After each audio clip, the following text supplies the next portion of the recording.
Hello, hope everybody's doing great. This is Mary from Around the Craft Room. So today I came up with a new project to play with. Well, it's not new. I mean, I've had them before. I found these kits that were shrink plastic. When my kids were little, we had these things called Shrinky Dinks, which were already pre-stamped, and then you color them and you put them in the oven and shrink them. Yeah, so that's kind of what this is. So these kits came with pre-stamped images like this, and you just color them and cut them out. But they also have plastic that's just plain. So I'm going to play with that for a little while and show you what I've done with this. So I have taken this plastic, which when you get it, it will be shiny on one side and real smooth, and then the other side is kind of textured, a little rough. So I found the best way to color it is to color on the smooth side. Now, you can buy this stuff at Amazon. Just look for shrink plastic. You might be able to get it at Michael's. I just found these kits. So I started playing, and of course I started coloring the little images that they had already stamped out. And so I colored several of those. It came with little findings to make jewelry and stuff too, but I haven't gotten to that yet. Try to poke the holes in this stuff before you shrink it. And I'm sure you can drill holes in it after it's been shrunk, but it's a lot easier just to poke the holes first. Anyway, so I colored these using my colored pencils. I'm using the artist grade colored pencils. They don't have as much wax as like the Crayola pencils or the student pencils, but I'm sure you can use those too. I've also tried crayons. I've tried oil-based supplies. I've tried acrylic paint. So I'm going to give you some of the tips of things that I've done. Now, these are some of the little shrinky things that I've made so far, but I wanted to show you how to make some. I'm not going to waste all the time sitting here coloring because I like coloring and that takes a lot of time. So I won't show you all of that. So I'll just go with some of these things that I've already colored. Like this. This one I used crayons. This one I even tried using gel pens. Yeah. But my favorite is colored pencils. They seem to hold up a lot better. I used acrylic paint on these. And I'll show you how to make these little buttons, which are really cute. This one I just used Sharpies. And that brown wasn't near that intense brown.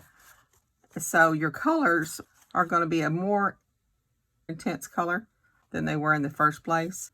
When you choose a design, or you have a design like this, so it's going to melt down to be about a fourth the size of what this size is. And of course you can put them in the oven. It's really cool to watch. They'll just melt, and really neat to play with kids if you're going to put them in the oven. However, I'm going to use the heat gun, my heat gun, so that of course you don't let kids play with, and they do get a little warm at that.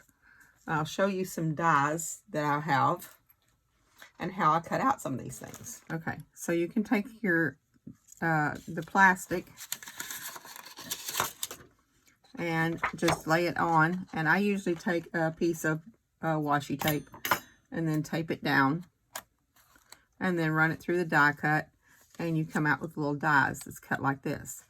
So then I'll take a Sharpie, and now you're going to color on the rough side, so I'll go over to the smooth side, and then I'll take a Sharpie and make 2 dots. I'll try to get a little bit better than that. And also, if you do make a mess on the smooth side, not on the rough side, but if you do make a mess on the smooth side or mark it in the wrong spot, you can take alcohol. I always have a bottle of spray alcohol, and you can just wipe it off.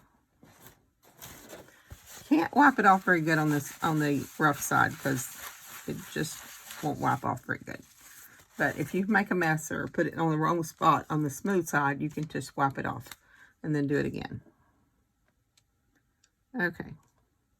So that's where my 2 little hole punch is going to be. Now, I have punched it, this one, it's got a little bit bigger holes. I punched it with the hole punch. But I like a little bit smaller holes, so I'm using my crocodile and using the small hole punch. Like that. And then I usually color mine. And of course you want to go all the way across as even as you can, because the strokes will show a little bit. And if wherever you touch it at, sometimes it comes off. So let it dry just a little bit. I have a glass mat and underneath this, but the light glares on it, so I usually cover it up with something. Also, if you want to put it in a glass or a glass container and just put it down in a glass, I've just got this glass bowl sitting here. So I use this acrylic block that I use for stamping, because you're going to be putting it down and making sure this gets flat. Okay, this might be a little noisy. I'm going to have to fast forward through this, but I'm going to show you how this works. So I'll take my heat gun and I start heating it up.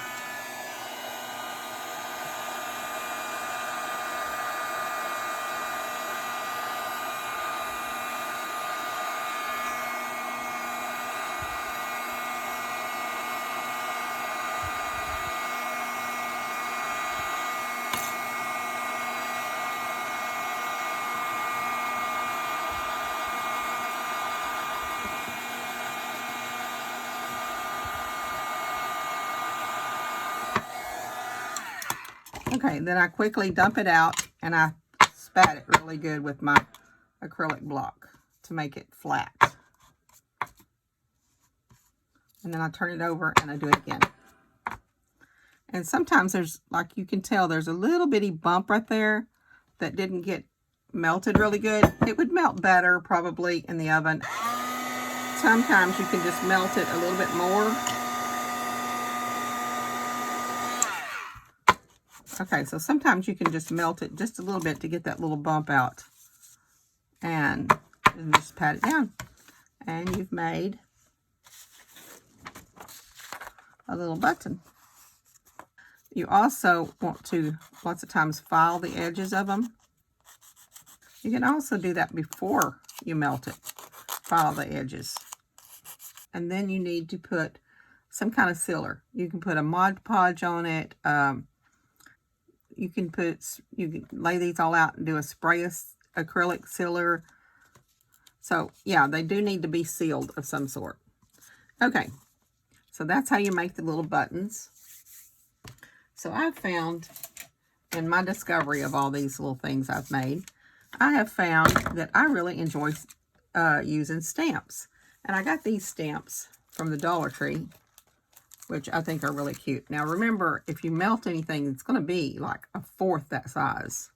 So they're going to be really little. But I also got these, which I thought was really neat. I got these from the Dollar Tree. So this one, I put it on a button. And I put this little rose. I stamped it on one of these here. And then I just put one hole in the top so it can be like a charm. But the thing is, you need to use either StazOn ink or some kind of permanent ink. This is the one I've been using, which works really well. So I've taken this one. I colored all the little feathers, different colors, and then melted them. And I'm going to make some earrings out of these. These holes, that size, are done with the hole punch. When you do stamp these and cut them out, you need to cut about 1/4 of an inch larger than your design. Okay, show you this one. This is the ones that's pre-stamped in the kit. And see how much they've cut out beyond. And if you want a hole punch there, you might want to cut out something bigger. So when you go and look at your stamps, look for something that's pretty good size, because you realize that it's going to be shrunk down. So this is the rose when I stamped it. And you stamp it on the back side, and then I've colored it with colored pencils. Oh, another thing, when you start cutting it out, cut, of course, 1/4 of an inch all the way around. But try not to use the tip of your scissors like that. It ends up breaking because this stuff is brittle. This is the size of it, and it melts down to be that size. I'm going to try this. I haven't tried this one. This one, again, is some stamps from the Dollar Tree. So I haven't tried this dragonfly, and I love dragonflies. So let's try that. When you first get new stamps, I like to stamp them on a piece of paper first. See, I kind of missed right there. Okay, another way you can fix that is to get a piece of foam and put it underneath your stamp. And let's see if this helps a little bit. Oh, that's going to be pretty. I like that. Now, I need to decide what I'm going to do with this and how I'm going to cut it out. So I'm looking for some dies that will be big enough to cut that out.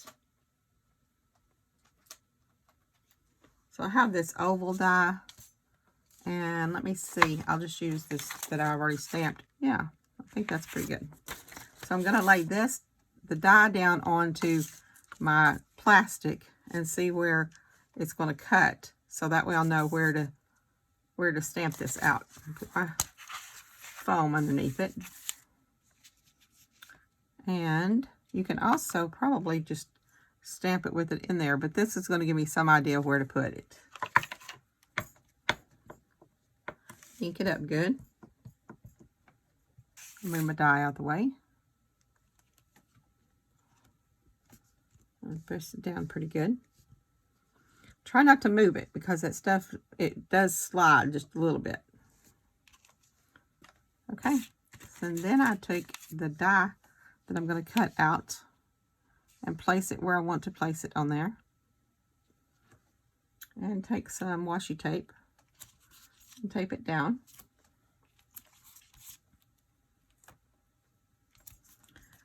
I'm just going to take that over to the Big Shot, cut it out, and I'll be right back.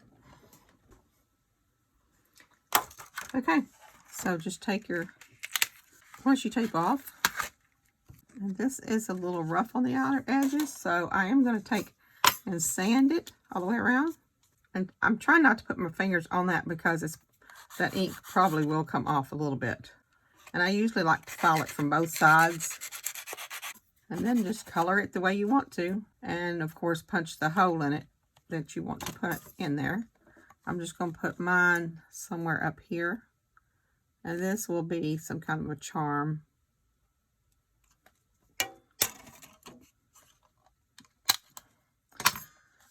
And I usually color it up pretty much, so I won't take the time to do all that coloring because I have others that I've already colored. So that's how you stamp it and then put it on there. And then I've got this little house that I thought was cute. So I've stamped him out and I've already colored it. So I've done it the same way as I did that, and I've already sanded off the sides and punched a hole in it.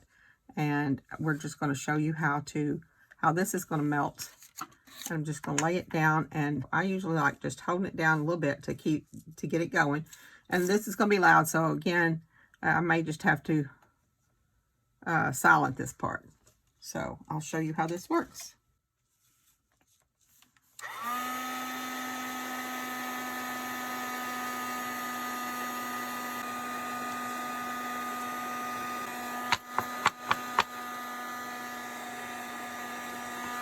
So I like to smash it down a couple of times. And so that's how the little house turned out. And then you would take and put sealer on it to make sure you seal that in. So some of these I've also taken markers and have colored around the outer edges of it. I have several word stamps here. And I've taken some and I've just stamped them onto the plastic and then cut them out with random die cuts. And you know, if you don't have a die cutting machine, you can even freehand cut this stuff out. So if you draw a heart, say with a Sharpie, and then cut it out with your scissors, and then you can color the back side of it. So this is what I've gotten cut out with that. And then, of course, it's got some extra room at the top, so I would take another stamp and maybe put a butterfly or something at the top. Let's see if it would work. That one's a little big, but this one over here would probably work. So I'd probably take this, slant my butterfly a little bit because that's just the way I like it.